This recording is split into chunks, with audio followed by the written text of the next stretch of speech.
students, welcome to your chemistry classroom. अब ये आपके सामने मैंने एक टेबल बना के रखा है और उसमें अलग अलग इलेक्ट्रोड्स रिप्रेजेंट किए हैं. जितने भी इलेक्ट्रोड्स की आप ई नॉट वैल्यू निकालना चाहते थे हमने निकाल ली. ये सारे नहीं है क्योंकि मेरे बोर्ड पे उतनी जगह थी नहीं. मैंने जस्ट थोड़ी सी कोशिश की कि सेंटर में मैंने हाइड्रोजन ले ली, zero mean position. This is standard hydrogen electrode और उसके ऊपर और उसके नीचे नेगेटिव वैल्यूज हैं और ऊपर positive. Same as number line. ये जीरो है. जीरो से जितना दूर जाते जाएंगे वैल्यू कम होती जाएगी और जीरो से जितना ऊपर चलते जाएंगे वैल्यू बढ़ती जाएगी. राइट.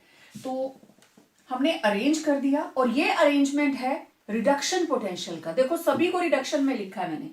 लिथियम से वन पॉजिटिव इलेक्ट्रॉन लिया, लिथियम बन गया. Accept one electron potassium, accept one electron sodium, accept two electrons lead solid. Hydrogen ने भी हाइड्रोजन मॉलिक्यूल. तो सारी की सारी वैल्यूज जो है they have been written in terms of reduction potential. So this is called electrochemical series. ठीक है. आप 10th क्लास में पढ़ते थे activity series. So the arrangement of elements,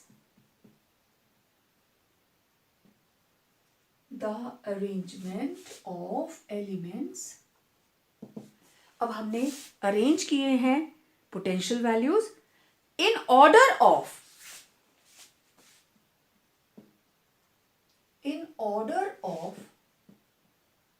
decreasing values of reduction potential. Arrangement of elements in order of decreasing values of reduction potential is called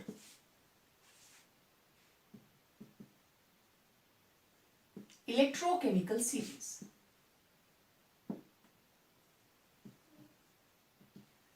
this is called electrochemical series. अब देखो इसको activity series भी बोलते हैं, also known as activity series. अब हमें यह पता लगाना है कौन सा एलिमेंट हमने किस तरीके से अरेंज किया है. अब सभी को हम रिडक्शन पोटेंशियल की वैल्यूज में हमने अरेंज किया. अब ध्यान से इस चीज को समझना. जितना लोअर लेवल के ऊपर एलिमेंट होगा इसका रिडक्शन पोटेंशियल सबसे कम है. ऊपर से नीचे को जाते हुए on moving down the group, on moving down the series, E naught reduction potential decreases. इधर को जाते हुए रिडक्शन पोटेंशियल क्या कर रहा है? डिक्रीज. ओके. इसका मतलब लिथियम की इलेक्ट्रॉन लेने की टेंडेंसी बिल्कुल नहीं है. इसको इलेक्ट्रॉन नहीं चाहिए, सबसे मिनिमम वैल्यू है. It does not require electron. तो जो सबसे नीचे है, अब जैसे मैं यहां लिथियम की वैल्यू सबसे लोएस्ट है. दिस इज लोएस्ट वैल्यू किसकी? रिडक्शन पोटेंशियल की. मींस ये इलेक्ट्रॉन नहीं लेगा. ठीक है. इलेक्ट्रॉन नहीं लेगा मतलब इसकी इलेक्ट्रॉन देने की टेंडेंसी है. तो it is strongest reducing agent. Strongest reducing agent कौन? लिथियम. क्योंकि इसकी इलेक्ट्रॉन लेने की वैल्यू सबसे कम है. दूसरी एक्सट्रीम पे है हमारे पास fluorine. This is highest value of reduction potential. इसका मतलब इसकी इलेक्ट्रॉन लेने की टेंडेंसी सबसे ज्यादा है. So it is strongest oxidising agent. Fluorine is strongest oxidising agent. ठीक है. उल्टा करें, ये स्ट्रॉन्गेस्ट रिड्यूसिंग एजेंट है तो वीकेस्ट क्या होगा? Oxidising agent. ये strongest, fluorine is the strongest oxidising agent, तो वीकेस्ट क्या होगा? Reducing agent. इसका मतलब ऊपर से जब हम नीचे को मूव करते हैं, रिड्यूसिंग नेचर इंक्रीजेस। ध्यान से समझना इस चीज को। ऊपर से जब हम डाउन को इस इलेक्ट्रोकेमिकल सीरीज में ऊपर से नीचे को आते हैं, रिड्यूसिंग नेचर बढ़ती है, मतलब इलेक्ट्रॉन देने की टेंडेंसी बढ़ती है। And oxidising nature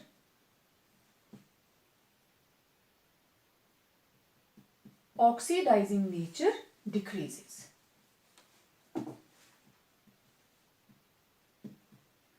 oxidising nature decrease करती है और रिड्यूसिंग नेचर इंक्रीज करती है। क्लियर बात? ठीक है। तो ऊपर है हमारे पास हायर वैल्यूज और नीचे आते आते क्या है हमारे पास लोअर वैल्यूज। तो ऊपर से नीचे को जाते हुए क्या हो रहा है, ये डिक्रीज, रिडक्शन पोटेंशियल डिक्रीज कर रहा है। ठीक है। अब जब हम इसकी एप्लीकेशंस की बात करेंगे तब आप इसको अच्छे से अंडरस्टैंड करेंगे कि इस एक्टिविटी सीरीज को यूज कैसे करना है। ठीक है। हमने हाइड्रोजन के साथ कॉम्बिनेशंस लगाए, लेफ्ट राइट कैसे देखा था, वोल्ट मीटर की नीडल से, और जो जो वैल्यूज हमारे पास आई मैंने कॉपर और जिंक की निकाली थी, तो सारी वैल्यूज को हमने अरेंज कर दिया।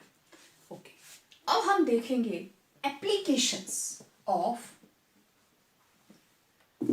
इधर से नीचे को आते हुए रिडक्शन पोटेंशियल क्या कर रहा है, decrease, E naught reduction potential and oxidising nature decrease कर रही है। ओके, चलिए मैं इसको भी हटा देती हूं, इसकी भी जरूरत नहीं है। Applications of electrochemical series.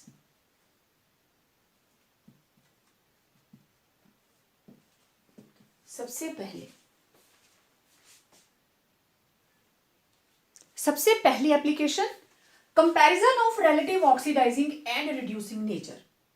इस सीरीज से हम ये पता लगाएंगे किसकी ऑक्सीडाइजिंग पावर ज्यादा है, किसकी रिड्यूसिंग पावर ज्यादा है। ओके, इन जनरली हमारे पास दो तरह की वैल्यूज आएंगी जब भी कंपैरिजन होगा। एक हम देखेंगे लोअर रिडक्शन पोटेंशियल, दोनों में से दूसरा क्या होगा, हायर रिडक्शन पोटेंशियल। जिसका रिडक्शन पोटेंशियल है लोअर, मींस वो इलेक्ट्रॉन लेगा नहीं, तो उसकी क्या होगी, ऑक्सीडेशन। जिसका रिडक्शन पोटेंशियल हाई है, मतलब tendency to gain electron high है, तो उसकी हमेशा क्या होगी, रिडक्शन। अब जिसकी हुई ऑक्सीडेशन वो क्या है, रिड्यूसिंग एजेंट। जिसकी हुई रिडक्शन वो क्या है, oxidising agent. thus element having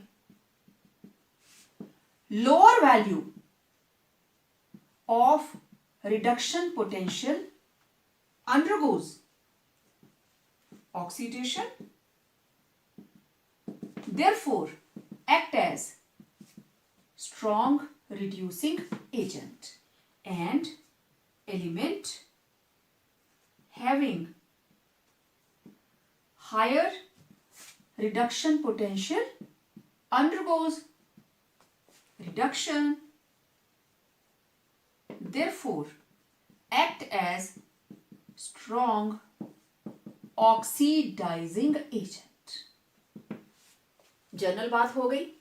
अब मैं इधर से दो इलेक्ट्रोड्स ले लेती हूं। ठीक, इसको मैं एज इट इज रखती हूं, आप नोट कर लीजिए करें साथ साथ। फॉर एग्जाम्पल 2 इलेक्ट्रोड्स, मेरे पास 2 इलेक्ट्रोड्स का रिडक्शन पोटेंशियल गिवन है।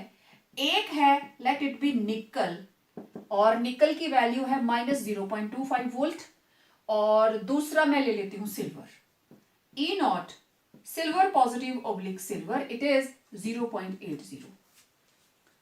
इस सीरीज के बिना आप पता नहीं लगा सकते थे कि कौन क्या है। अब देखो, this is lower value, this is higher value. ठीक है, लोअर का मतलब ऑक्सीडेशन, तो it is a strong reducing agent. Higher value का मतलब reduction. Therefore, it is a strong oxidizing agent. In general, इस सीरीज के अंदर जो लोअर लेवल पे है उसकी हमेशा ऑक्सीडेशन होगी. जिनका भी आप कंपैरिजन करोगे सीरीज में, जो लोअर लेवल पे है दैट विल अंडरगो ऑक्सीडेशन. वो कमजोर है, उससे पैसे छीन लिए जाएंगे. और जो हायर लेवल पे है वो ताकतवर है, वो पैसे छीन लेगा. तो देयर विल बी गेन. जो हायर लेवल पे होगा वो गेन करेगा, जो लोअर लेवल पे है उसका लॉस होगा. ठीक है, तो ऑक्सीडेशन जिसकी lower value.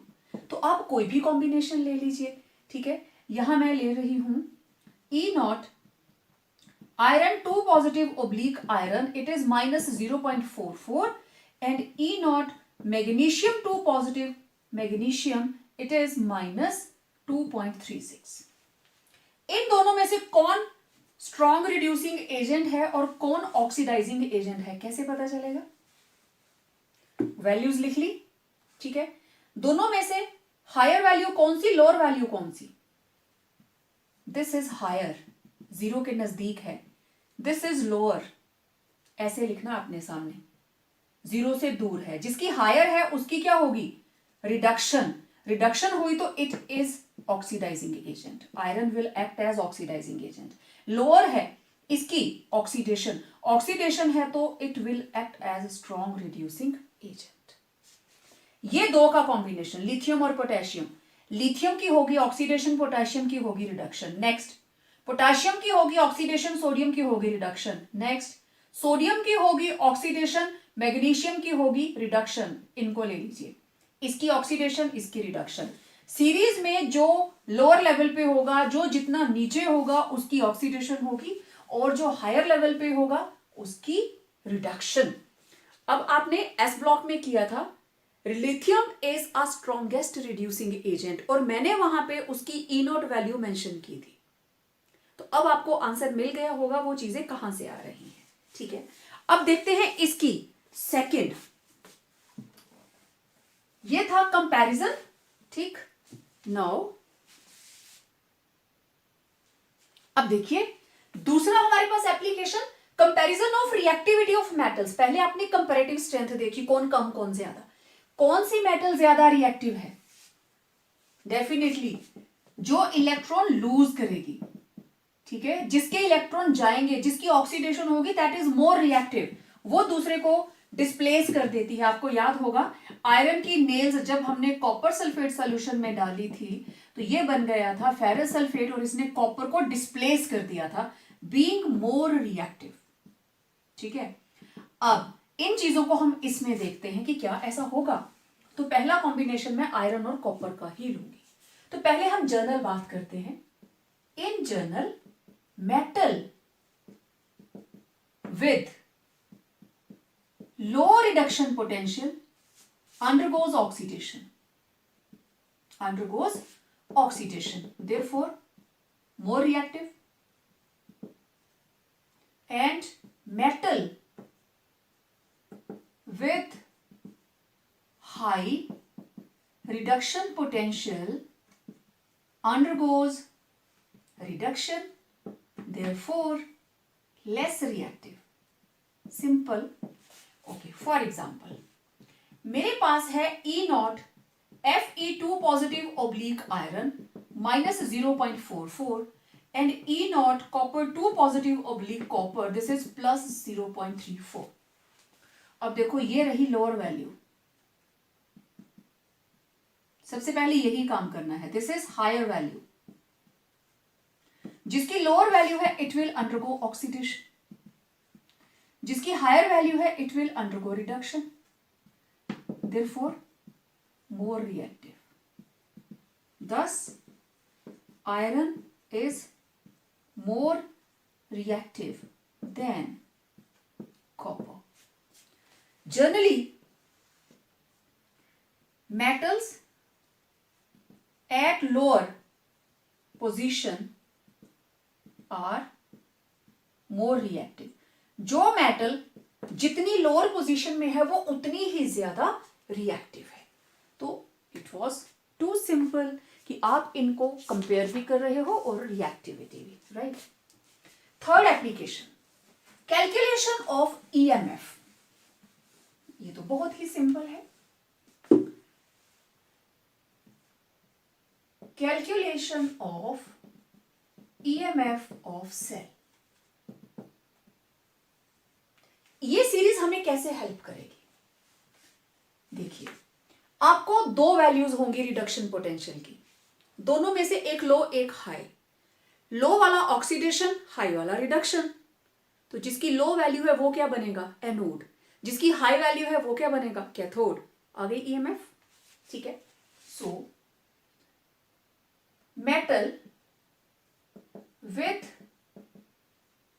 Lower reduction potential undergoes oxidation, therefore acts as anode,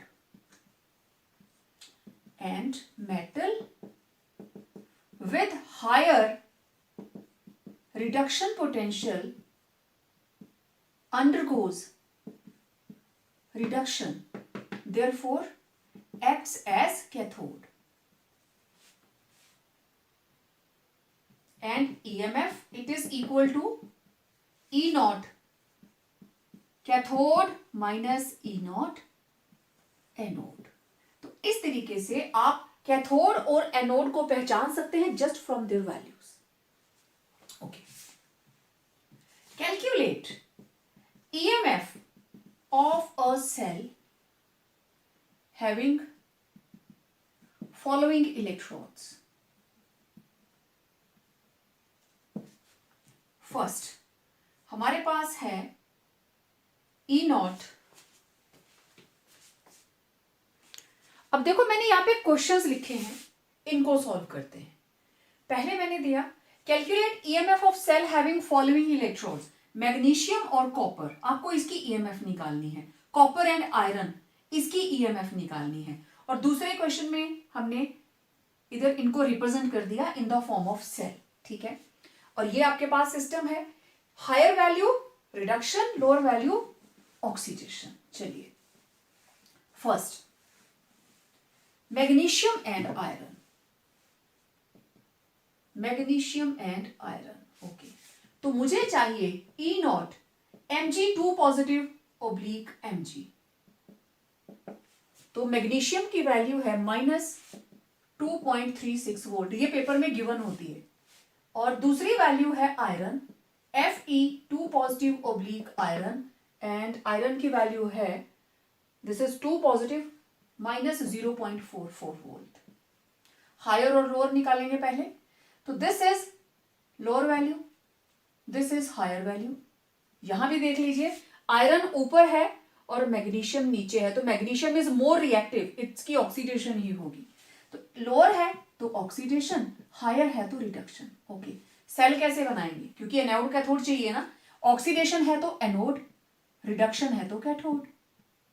okay, तो हमारा सेल बना, एनोड के ऊपर है मैग्नीशियम, मैग्नीशियम से बनेगा मैग्नीशियम 2 पॉजिटिव सॉल्ट ब्रिज, और इधर बनेगा आयरन 2 पॉजिटिव से आयरन। इसकी वैल्यू भी गिवन है, इसकी वैल्यू भी गिवन है। तो ईएमएफ किसके बराबर? E right minus E left. Right में कौन है? आयरन, तो आयरन की value E not Fe2 positive oblique Fe minus E naught Mg2 positive oblique Mg। तो आयरन की है -0.44 माइनस 2.36, माइनस माइनस प्लस हो जाएगा, 0.44 माइनस के प्लस 2.36, तो 2.36 में से 0.44 माइनस कर दीजिए, 4 और 2 6, यहां आ गया 91.992। तो ईएमएफ कितनी आई? 1.92। अब हमेशा याद रखना, ईएमएफ पॉजिटिव ही होगी। किसी भी सेल को स्पॉन्टेनियस होने के लिए ईएमएफ क्या होनी चाहिए? It should be positive. अगर आपका आंसर नेगेटिव आ रहा है तो वो क्लैरिफाई करता है कि आपने सेल का कनेक्शन ठीक नहीं लगाया। तो हमने किया क्या? दोनों के ई नॉट वैल्यूज नोट की, लो और हाई असाइन किया, उसके बाद हमने सेल बना दिया, क्योंकि जो लो है वो बनेगा एनोड और जिसकी हायर वैल्यू है वो बनेगा cathode, as it is undergoing oxidation. बस राइट माइनस लेफ्ट किया, आंसर आ गया। नेक्स्ट कॉम्बिनेशन है आयरन एंड कॉपर का। इसको भी बिल्कुल हम ऐसे ही करेंगे, आयरन एंड कॉपर। तो आयरन एंड कॉपर, मुझे चाहिए E naught iron 2 positive oblique iron, it is -0.44 volt, and E naught copper 2 positive oblique copper 0.34।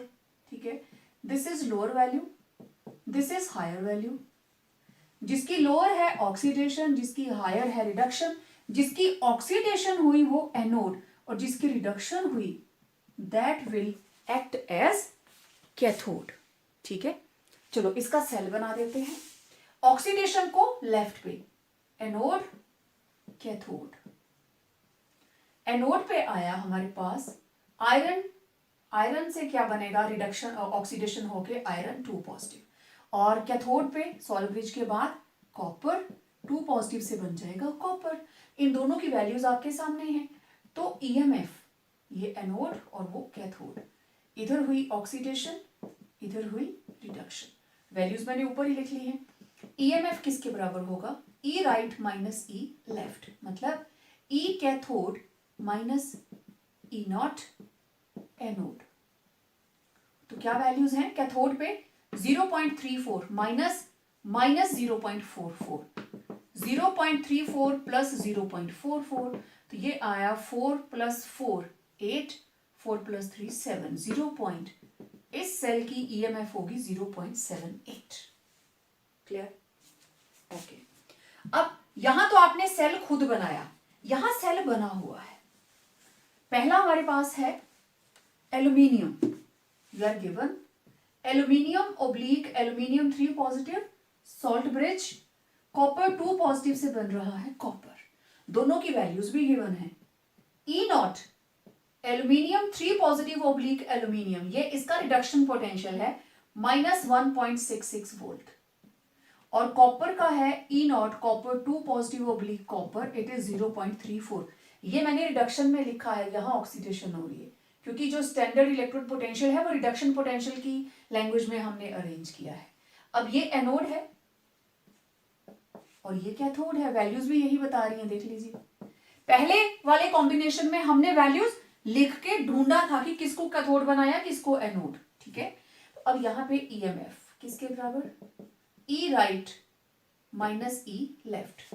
Right में कौन है, E naught copper 2 positive oblique copper minus E naught aluminium 3 positive oblique aluminium, तो this is 0.34 minus -1.66, तो 0.34 plus 1.66, it will be 6 + 4 10, 1.10 volt. और मैंने बताया answer हमेशा positive आएगा। अब इधर है जिंक और कैडमियम। जिंक की वैल्यू 0.76, कैडमियम की वैल्यू -0.40, तो ये वैल्यू लो है, ये हाई है।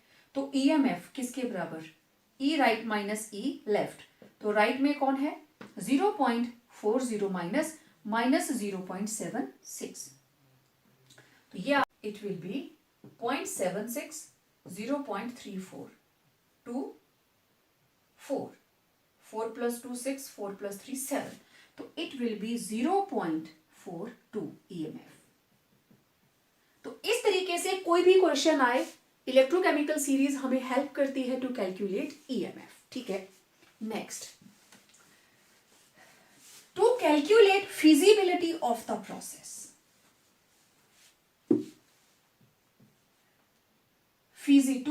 to find feasibility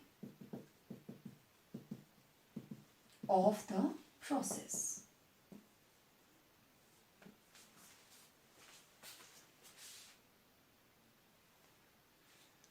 feasibility of a process मतलब ये जो रिएक्शन मैंने लिखी ये हो सकती है या नहीं। जनरली अगर एक सब्सटेंस जिसकी रिडक्शन पोटेंशियल की वैल्यू कम है उसकी ऑक्सीडेशन हो रही है, और दूसरा सब्सटेंस जिसकी रिडक्शन पोटेंशियल की वैल्यू हाई है उसकी रिडक्शन हो रही है, तो प्रोसेस जो है इट विल बी फिजिबल। मतलब लोअर वैल्यू वाले की क्या होनी चाहिए, ऑक्सीडेशन, और हाई वाले की रिडक्शन। अगर सच में ऐसा हो रहा है तो process will be feasible. Otherwise not. चलो इसकी फिजिबिलिटी चेक करते हैं। यहां कॉपर की क्या हो रही है, रिडक्शन, और सिल्वर की क्या हो रही है, ऑक्सीडेशन। ओके, तो यहां अगर मैं सेल बनाऊं तो सेल कैसे बनेगा, सिल्वर से बन गया सिल्वर पॉजिटिव, और इधर कॉपर 2 पॉजिटिव से बन गया कॉपर, क्योंकि इधर आएगी ऑक्सीडेशन और इधर क्या आएगा, रिडक्शन। रिडक्शन किसकी हो रही थी, कॉपर की, और ऑक्सीडेशन किसकी हो रही थी, सिल्वर की। क्वेश्चन कैसे भी आ सकता है। E not reduction potential of silver, it is 0.80 volt, and reduction potential of copper, it is 0.34 volt. अब दोनों में से जरा हाई लो देखिए, this is higher value, this is lower value. तो इस हिसाब से इसकी क्या होनी चाहिए, ऑक्सीडेशन, और इसकी क्या होनी चाहिए, रिडक्शन। लेकिन कनेक्शन क्या लगा है, उल्टा। देयरफॉर यहां पे क्या है, सिल्वर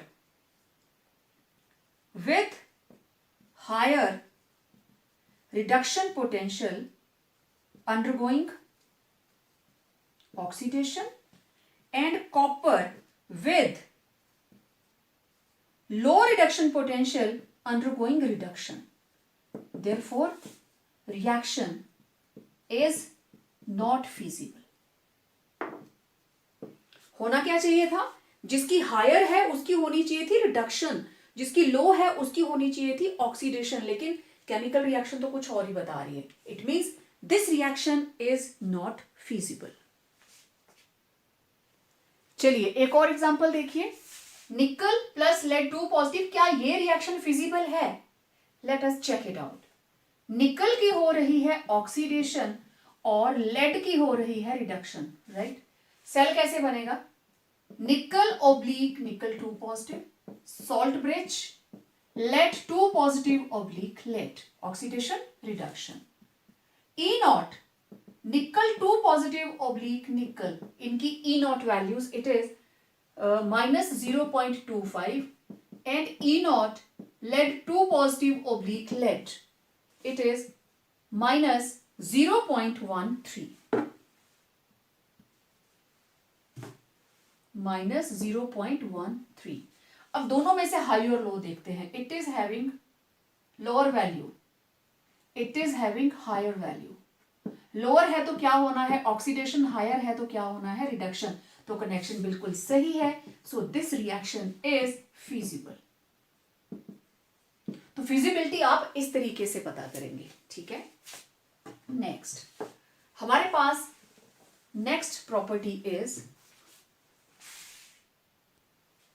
अब नेक्स्ट देखिए, इसकी नेक्स्ट एप्लीकेशन हमें यह पता करना है weather a metal can evolve hydrogen from N acid और नॉट।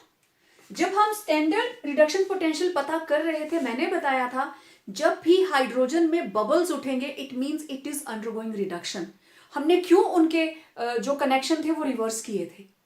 जब जिंक था तो zinc was on left side, जब कॉपर था तो copper was on right side. वहां पे हाइड्रोजन की क्या हुई थी, ऑक्सीडेशन, ठीक है। अब देखो इधर कॉपर कहां प्रेजेंट है, ऊपर विद पॉजिटिव वैल्यू। जिंक कहां प्रेजेंट है, विद लोअर वैल्यू, नेगेटिव। तो मतलब कहने का, अब जीरो से जितनी वैल्यूज लो होंगी वो एसिड में से हाइड्रोजन को लिबरेट करवा सकती हैं, और जो ऊपर है उनके लिए तो हाइड्रोजन की ऑक्सीडेशन होगी। देखो कॉम्बिनेशन, इसकी ऑक्सीडेशन और इसकी रिडक्शन, इसके साथ कॉम्बिनेशन, इसी की ऑक्सीडेशन होगी और ऊपर वालों की रिडक्शन, ठीक है। तो in general metals with negative value of reduction potential can evolve hydrogen from an acid, and all metals with negative reduction potential lying below hydrogen in the electrochemical series, ठीक है।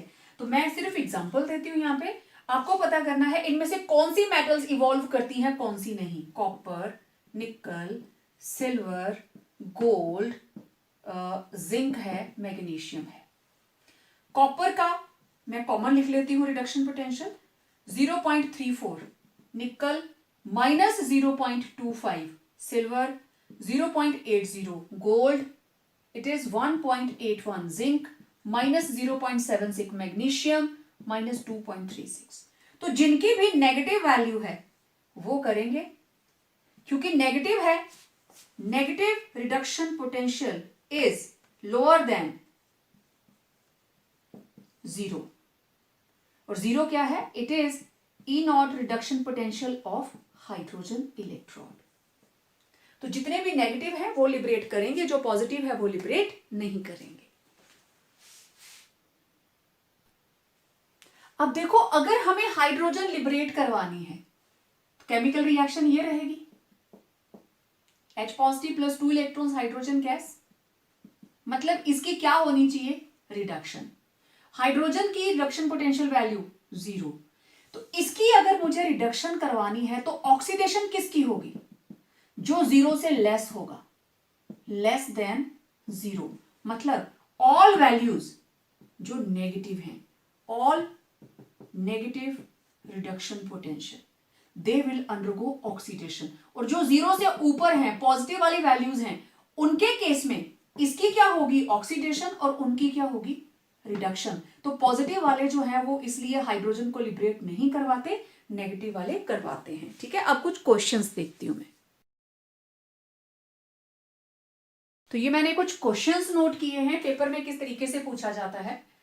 विच रिएक्शन, मैं नीचे से ऊपर को चलती हूँ, which reaction is feasible? Okay, same तरीका वही। सबसे पहले मैं इसका बी पार्ट अटेम्प्ट करने वाली हूं।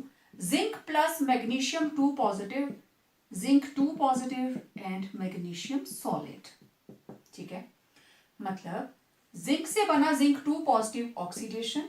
मैग्नीशियम से simple magnesium by the gain of electron, reduction. तो ऑक्सीडेशन हो रही है जिंक की और रिडक्शन हो रही है मैग्नीशियम की। अब लिखो इनकी ई नॉट वैल्यूज। ठीक है, मैं कॉमन में लिख लूंगी। Zinc is -0.76 and magnesium it is -2.36। ठीक है, क्लियर? दोनों की values. Now this value is higher, it is near to 0, this value is far away from 0। और सीरीज में भी आप देख लीजिए, मैग्नीशियम नीचे है, जिंक ऊपर है, तो इसकी होनी चाहिए ऑक्सीडेशन और इसकी होनी चाहिए रिडक्शन। जो लोअर पे है वो ऑक्सीडेशन, जो हायर पे है वो रिडक्शन। ठीक है, तो ये हो गया हायर वैल्यू, ये होगी लोअर वैल्यू। तो इसकी क्या होनी चाहिए? जिसकी हायर वैल्यू है, it must undergo oxidation, must undergo reduction, and with lower value it must undergo oxidation. But in the given reaction, zinc with lower value, zinc with higher value of reduction potential is undergoing oxidation, and magnesium with lower it is undergoing oxidation. Therefore reaction is not feasible. जो भी reaction लिखी है it is wrong, it is not feasible. यही sequence रहेगा इस तरह के questions को अटेम्प्ट करने का। ओके, ई नॉट वैल्यूज गिवन होती हैं, उसकी टेंशन नहीं रखनी आपने, वो वैल्यूज गिवन रहती हैं। अब देखो, sodium plus silver, Na positive plus silver, ये बन गया सोडियम सॉलिड और सिल्वर हो गया एक्वस।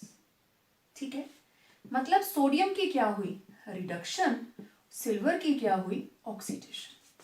ओके, तो सिल्वर से बन रहा है सिल्वर 1 पॉजिटिव, सोडियम पॉजिटिव से बन रहा है सोडियम विद सॉल्ट ब्रिज, तो इसकी ऑक्सीडेशन और इसकी हो रही है रिडक्शन। ओके, इनकी E naught reduction potential, silver is 0.80, this is silver, and sodium is -2.71. तो this is lower value, this is higher value, ठीक है. But silver with higher reduction potential is undergoing oxidation, and sodium with lower reduction potential is undergoing reduction. Therefore, reaction is not feasible. Clear? This question is over. अब next उन्होंने cell बनाकर दिए हैं, यहां आपने बनाया केमिकल रिएक्शन से, इधर सेल बना हुआ है. ओके, तो मैं पहले इसको लेती हूं. Iron oblique iron 2 positive, salt bridge, silver positive oblique silver. Iron की ई नॉट रिडक्शन पोटेंशियल आप कॉमन भी लिख सकते हैं, कोई प्रॉब्लम नहीं है. आप ऐसे भी लिख सकते हैं E naught Fe2 positive oblique Fe. It is 0.44 minus 0.44, and E naught silver positive oblique silver is 0.80. So this is lower value, this is higher value. देख के ही पता चल जाएगा. आयरन इधर है और ये रहा सिल्वर. तो जो सीरीज में लोअर लेवल पे होता है उसकी होती है ऑक्सीडेशन, हायर लेवल वाले की होती है reduction. So higher value it is reduction, it is oxidation. ठीक है. तो as silver with higher reduction potential is undergoing reduction, and iron with lower reduction potential is undergoing oxidation, therefore reaction is feasible. Clear? Next, cadmium. Cadmium का cell देखते हैं. It is cadmium oblique cadmium 2 positive, salt bridge, silver 1 positive oblique silver. ठीक है. और cadmium की value है हमारे पास, it is 0.40. E naught value cadmium की है 0.40 नेगेटिव, सिल्वर की है 0.80. तो this is lower oxidation, higher reduction. तो जो लाइंस मैंने सबके साथ लिखी हैं आपको लिखना पड़ेगा. Silver with higher and cadmium with lower. जो भी हो रहा है, सिल्वर में हो रही है रिडक्शन और इसमें हो रही है oxidation, therefore this reaction is feasible. ठीक है. अब मैं हिंट दे रही हूं, आपने बिल्कुल कंप्लीटली इसको नोट करना है कॉपी में. फिर है हमारे पास iron oblique iron 2 positive, salt bridge zinc 2 positive oblique zinc. तो आयरन की E naught value, E naught reduction potential is 0.44 minus and it is minus 0.76 volt. Now this is higher, zero के नजदीक है. This is lower, it is away from zero. It is undergoing here, it is undergoing oxidation and it is undergoing reduction, क्योंकि anode cathode. सो यहां देखिए, zinc with lower value is on right hand side, that is undergoing reduction, and iron with higher value, higher reduction potential is on left hand side, that is undergoing oxidation. Therefore reaction is not feasible. reaction feasible नहीं है. क्यों? Because substance with lower reduction potential must undergo oxidation, and substance with higher reduction potential must undergo reduction. ये general line आपने जरूर साथ में लिखनी है, ठीक। तो ये रिएक्शन, अब यहां पे देखो, दिस रिएक्शन फिजिबल नहीं है क्योंकि हायर वाले की ऑक्सीडेशन करवा रहे हैं। जिंक और कैडमियम, मैं यहीं पे हिंट दे देती हूँ। जिंक की वैल्यू 0.76, कैडमियम की -0.44। ये रही लोअर, ये रही हायर। तो अब देखो, cadmium with lower value is on right hand side, zinc with lower value is on left hand side undergoing oxidation, and cadmium with higher value is on right hand side and undergoing reduction. Therefore reaction is feasible because substance with low reduction potential must undergo oxidation and with higher reduction potential must undergo reduction. तो ऐसे ही हो रहा है, इसकी हो रही है reduction और इसकी क्या हो रही है, ऑक्सीडेशन। तो दिस रिएक्शन इज feasible. ये भी हो गया। Now one very interesting question paper में आता है, मैंने 3-4 कॉम्बिनेशन लिख दिए हैं इसके। ये पूछ रहा है, can we store copper sulphate in vessel of zinc. Copper sulphate का सोल्यूशन है और हमें स्टोर करना है, तो वो बर्तन, वो वेसल, क्या वो जिंक का हो सकता है या सिल्वर का या गोल्ड का या आयरन का। चलिए सारा देखते हैं। सबसे पहले मैं बात करूंगी कॉपर सल्फेट इन जिंक वेसल। ओके, ये है मेरे पास एक vessel, it is made up of zinc. इसके अंदर मैंने डाल दिया है कॉपर सल्फेट, पानी में घोला और इसमें डाल दिया। अब दोनों का मुझे रिडक्शन पोटेंशियल लेना पड़ेगा। E naught copper 2 positive oblique copper 0.34 volt, E naught zinc 2 positive zinc -0.76। Higher lower, lower वाले की ऑक्सीडेशन, हायर वाले की रिडक्शन। इसका मतलब zinc will undergo oxidation by losing 2 electrons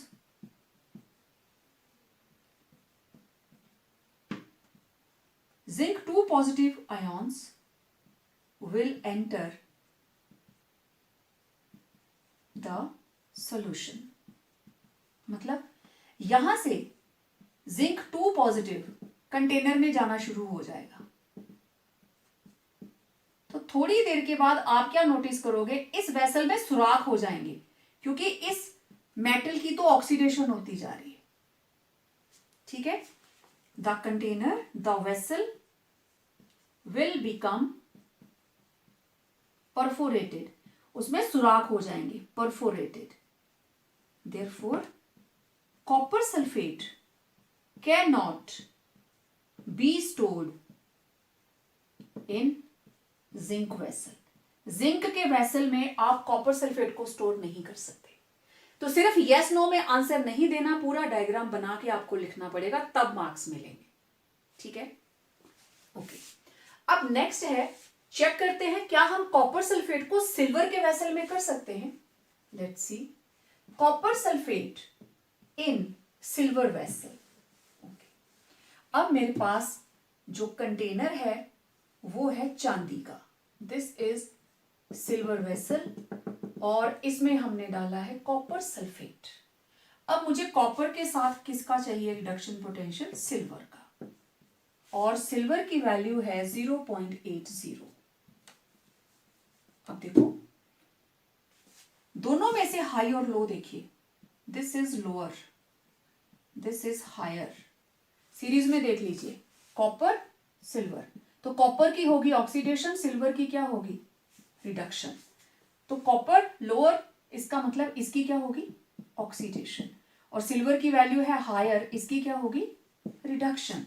तो जिंक जो है ये तो बहुत रिएक्टिव था। अब हम सिल्वर की बात करें तो यहां पे रिएक्शन क्या होगा, इधर सिल्वर पॉजिटिव इलेक्ट्रॉन एक्सेप्ट करेगी और सिल्वर सॉलिड बनती जाएगी, और कॉपर इसको ऑक्सीडेशन होनी है। ये दो रिएक्शंस होंगी, that is silver will undergo reduction and get deposited on vessel। अगर थोड़ी बहुत अंदर होगी भी तो वो डेपोजिट हो जाएगी, मतलब ये लेयर थोड़ी मोटी हो जाएगी, तो आप इसके अंदर कॉपर सल्फेट को स्टोर कर सकते हैं। Okay, next copper sulphate in gold vessel. चलो गोल्ड का वेसल देखते हैं। अब ये सिल्वर की जगह आ गया gold. This is gold, value is 1.81। Same हमारे पास इधर हो जाएगा गोल्ड 3 पॉजिटिव 3 इलेक्ट्रॉन्स, और ये बन जाएगा गोल्ड सॉलिड। तो gold will undergo reduction and get deposited on the vessel, so you can, यहां पे गोल्ड की क्या होगी, रिडक्शन। तो सिल्वर के जो इसका कंटेनर है गोल्ड का, it will not be perforated. Perforation कब होगी, जब ऑक्सीडेशन होगी। तो गोल्ड के लिए भी ये सारी चीजें। Okay, now last one, it is iron. Copper sulphate in iron vessel. Let's see, अब ये कंटेनर हम आयरन का बना देते हैं। दिस इज आयरन वेसल, और इसमें हमने स्टोर किया है कॉपर सल्फेट। चलें, कॉपर सल्फेट के साथ अब वैल्यू आपको लिखनी पड़ेगी आयरन की। आयरन की वैल्यू है -0.44 वोल्ट। तो this is higher, this is lower. Lower है तो ऑक्सीडेशन, हायर है तो रिडक्शन। इसका मतलब आयरन की होगी यहां पे ऑक्सीडेशन, तो आयरन घुल घुल के आयरन सॉलिड से बनता जाएगा आयरन 2 पॉजिटिव, ठीक है, +2 इलेक्ट्रॉन्स। तो ये आयरन 2 पॉजिटिव अंदर, आयरन 2 पॉजिटिव अंदर, आयरन 2 पॉजिटिव अंदर, तो ये तो पूरे कंटेनर में छोटे छोटे सुराख हो जाएंगे, परफोरेशन हो जाएगी। Iron with lower reduction potential will undergo oxidation and enter as Fe2 positive in the solution. Therefore, the vessel will become perforated. Therefore, copper sulfate cannot be stored in iron vessel। ठीक, okay. जिसकी oxidation होगी उस container में आप save नहीं कर सकते, आप उसमें स्टोर नहीं कर सकते, और किसकी ऑक्सीडेशन होगी वो आप E0 की वैल्यू के बिना नहीं कर सकते। और ये कंपैरिजन कहां से आया है, इलेक्ट्रोकेमिकल सीरीज से। ठीक है, अच्छा, पेपर में क्वेश्चन क्या था,